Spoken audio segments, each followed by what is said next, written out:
So today I'm speaking with my good friend, Sandra Thompson. We've known each other, I think, and each other's families for something around 30 years or so. And for almost all of that time, Sandra's been a lively, active woman, combining being a wife and a mother to twins, James and Rachel, and doing that with a high-flying career in financial services. And that's a career that's taken Sandra all around the world. Sandra is a woman of deep Christian faith, as anybody would know her would testify. And at present, she is facing her biggest challenge. Sandra is coming to terms with a cancer that has already taken away her mobility.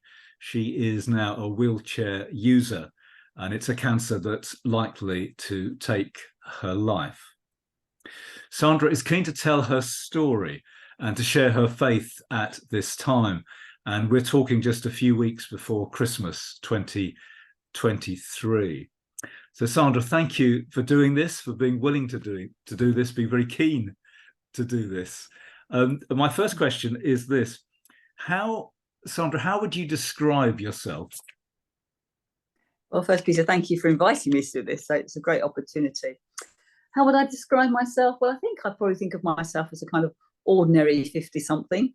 So on the one hand, I feel incredibly blessed. As you said, I'm married to a wonderful man, and we've been married for 30 years. I have two grown-up children who are now finding their own way in life. I have some great friends, and I've been privileged to have a wonderful career in the city. So the last 15 years of which I was a partner in a big accounting firm. I did a lot of travel. I worked with a lot of people overseas. So I was privileged to work with different backgrounds, different cultures, some very interesting people on some very interesting issues. And so, I've had a wonderful life. On the other hand, I'd probably worry about all the little things that we all worry about. I'd like my front room to look rather nicer than it does. There's still that block gutter that drips away. Do I spend enough time with the people I love the most? And, did I spend too much on that last holiday? So probably I think of myself as very ordinary in many ways. Ordinary, but has your life always been straightforward, uneventful? Tell us a bit about your life. Probably I say no. So my parents loved me dearly, but I grew up in a home environment that was less than ideal in many ways. In particular, my mum suffered from mental health problems for all of her life and never really got the help she needed. So we were quite an isolated family. We didn't really mix with other people. I think I grew up with a feeling that I'd always done something wrong. I didn't know what it was, but I had done something wrong, that I wasn't good enough. And I think it was only in my late teens when I started going to friends' houses that I realised that other families didn't function in this way. I've been fortunate to have quite a lot of help. So I think very differently now, although I think it's fair to say that some of those beliefs that are ingrained in us in childhood are very difficult to shift. So I still tend to think I'm not good enough. And if something goes wrong, that it must be my fault.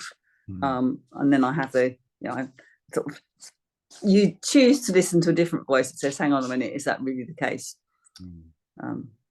Now, in my introduction, I described you as a person of faith and very deep Christian faith. I know. Do you want to say more about that and how that came about? Yeah, I mean, again, that's something that hasn't always been the case. So I think when I was growing up, I always believed there was something bigger than me. There was a spiritual being outside this world, if you like, and outside this life. And indeed that we all have a spiritual side. I wouldn't have called myself a Christian, and I wouldn't have labelled that God. And I think it's only in my early 20s when I got involved with a church in South London, and they had a different view of God. So then God was very much a being that you had a relationship with, that was interested in you, and that was there for you every day. And most of all, that kind of loved you unconditionally. So it didn't matter what you were going through or what you'd done. God loved you and just wanted to go through that with you. That didn't mean that he would wave a magic wand and take away all difficult times, far from it, but that he was a big God and was interested in you and your life and wanted that relationship. And I think over time, I hopefully has formed that relationship with God. And I think that's transformed my idea of what God is and what faith is. I think back to growing up, and I kind of believed there was a God or something, but it wasn't very relevant. It was a bit like believing that the earth is round and Australia's on the other side. Whereas now I see God as very relevant to my day-to-day life and interested in every aspect of it, and what I'm going through, and wanted to be there with me. So God with you in your life day to day. Yeah, and now, definitely. Yeah, and now of course you're going through this very acute health situation with the cancer. Do you want to say something about what is your current situation health-wise? What are you facing as we speak now, Sandra? Yeah, well, perhaps I'll go back to 2015, tender age of 49. I found a lump. That lump turned out to be breast cancer. So then in 2015, I had surgery to take away the lump in the breast, and also 6 months of chemotherapy and 3 weeks of radiotherapy, and a lot of prayer that God would be with me through it and would heal me if that was the right thing. And then after that, I was put on 5 years of hormone treatment and kind of told to go back and live life. So I went back to work. My children were at university by then, but we spent holidays together, did things that everybody else does. It took me quite a long while to get fully fit, because it was quite a lot of things happened to my body in 2015. And then in 2021, I just began to feel unwell again. So I went back and had it checked, and I discovered then that my breast cancer had come back, and it had spread. So it was throughout my lymph system, it was in my lungs, it was in my bones, and it was in my brain. I had a little bit of radiotherapy, and I was fortunate to be put on a fairly new treatment that was a combination of an immunotherapy and a chemotherapy, and actually worked spectacularly well. So within about 6 to 8 months, most of the tumours had shrunk. Some of them were no longer visible at all. And I was much, much fitter and healthier than anybody expected. And that continued right through to May of this year, when I got some pain across my shoulders and down my arms. And then I started losing sensation, first in my feet and going up my body. And they diagnosed a new tumour they'd not found before in the back of my neck. And that tumour had been pressing on my spinal cord and had actually done some permanent damage to my spinal cord, hence the paralysis, Peter, that you mentioned. So I'm now unable to feel or move anything from my diaphragm downwards, and I'm in a wheelchair. That tumour is treatable but not curable. So at some point it will cause me to die if nothing else happens first, quite frankly. So that's kind of the reality I'm living with.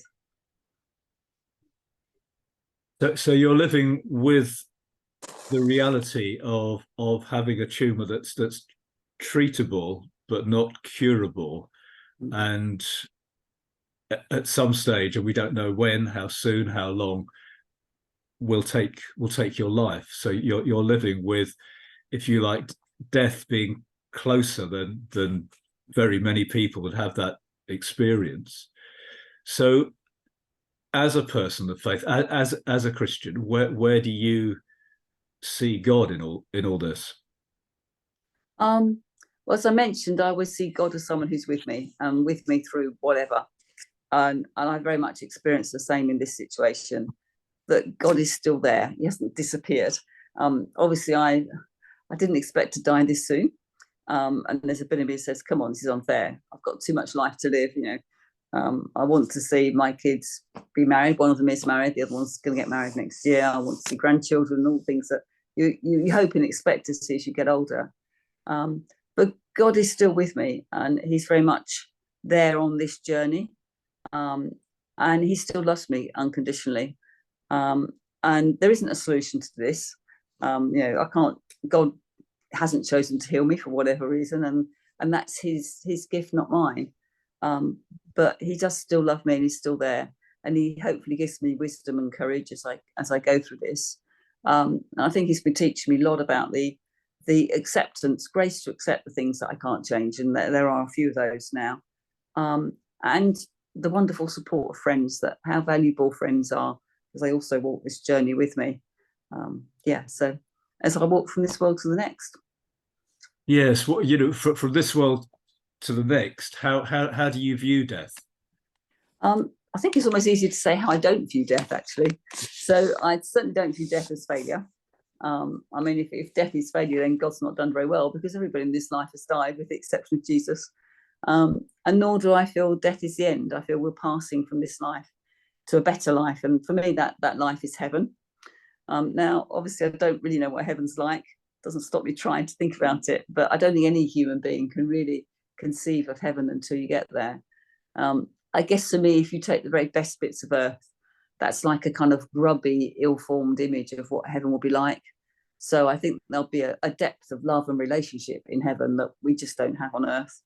I think there'll be a freedom and a beauty that I've not experienced on earth, and a kind of an aliveness and energy, a vibrancy, again, that we've not experienced on earth. There'll be no more difficult to get up in the morning on a Monday. Yeah, and I feel that I'll be back with the people I love. Now, I think for me, that will feel like I'm just back with them. They'll be there just in the twinkling of an eye. Yeah. Whereas I think for them, of course, it could feel some time, some years, some decades. But yes, I do feel I'll be back with the people I love so much. I almost feel from what you said there, Sandra, that you're looking forward to death. And that's an interesting question.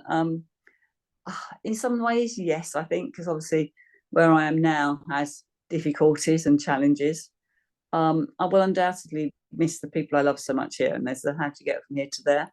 But heaven, I think if you're really a Christian and you really believe in heaven, how could you not look forward to going to heaven and being with God, being with Jesus, in that place that, as I describe it, I think has got so much more than earth.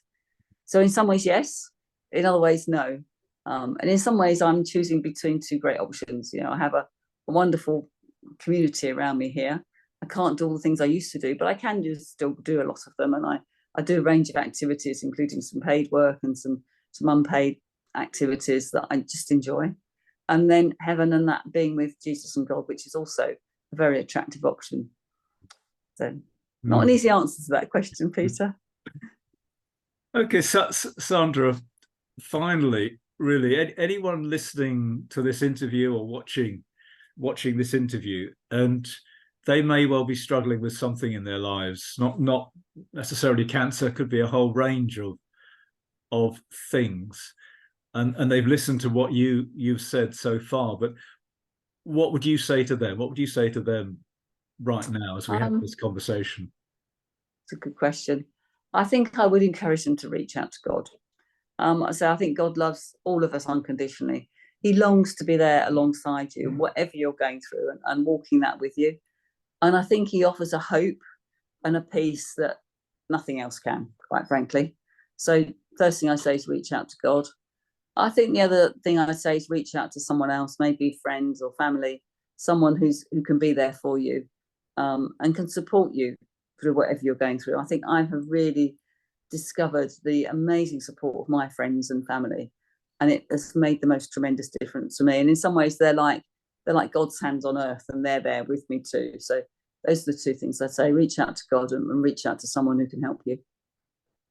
Well, thank you, Sandra. Thank you for your time in answering these questions, having this conversation.